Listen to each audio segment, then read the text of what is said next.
Reviews matter, from where to eat, shop, even which doctor to go to. Consumers and patients have tremendous power at their fingertips. One celebrity surgeon says his former patients abused that power. My reputation is the most important thing to me.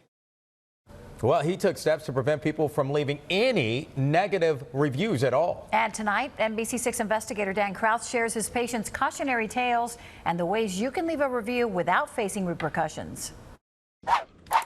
In two separate parts of the state, Ratings are really important. two mothers searched through online reviews He had really good reviews, and that's what I went off of. to help choose a plastic surgeon to transform their bodies. I was turning 40, and a gift to myself, I decided that I was going to have my mommy makeover. All the stars and positive comments led them to Dr. Leonard Hochstein, My husband's a top plastic surgeon in this town, and I'm his best creation. a surgeon to the stars who's a reality TV star himself, appearing on The Real Housewives of Miami. He's called the boob god. He's called the boob god. Yes. Was he a boob god to you? No. After surgery, both say they weren't happy with their results or his customer service. The outcome was not good. So they went back to where they started, online reviews to write about it. Then they received something in writing, I was dumbfounded, to be honest with you. a lawsuit. This is the last thing you want to do. Dr. Hochstein suing both of them, claiming their reviews were not accurate. And there's nothing wrong with saying, I don't like how my surgery went, I don't like this result, and just stop there. Be honest about your experience. It turns out the women weren't supposed to post anything bad in the first place.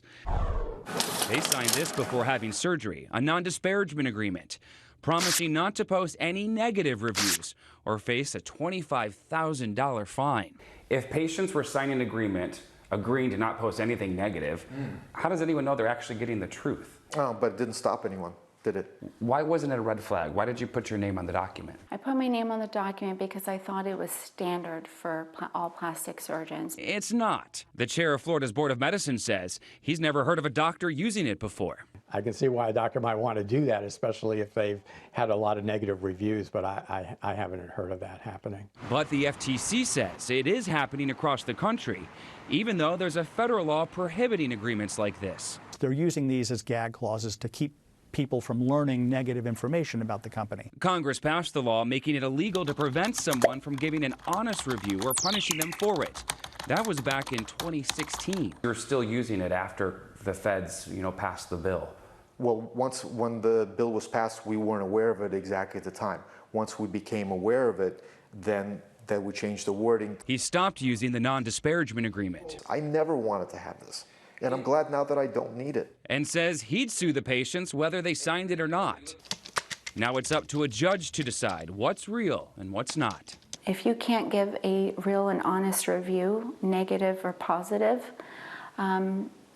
what kind of practice are you? My work, my reputation is paramount. There's really nothing more important to me than what people think of me in the community. Dr. Hochstein says he started using non-disparagement agreements after he saw people posting what he called inaccurate comments and fake pictures from fake accounts. Now, this shouldn't keep you from leaving a review. Experts say just keep it honest and fair. And when it comes to reading reviews, look at as many as possible to get the bigger picture and click on profiles to see if they look legitimate. Dan Krauth, NBC6 News.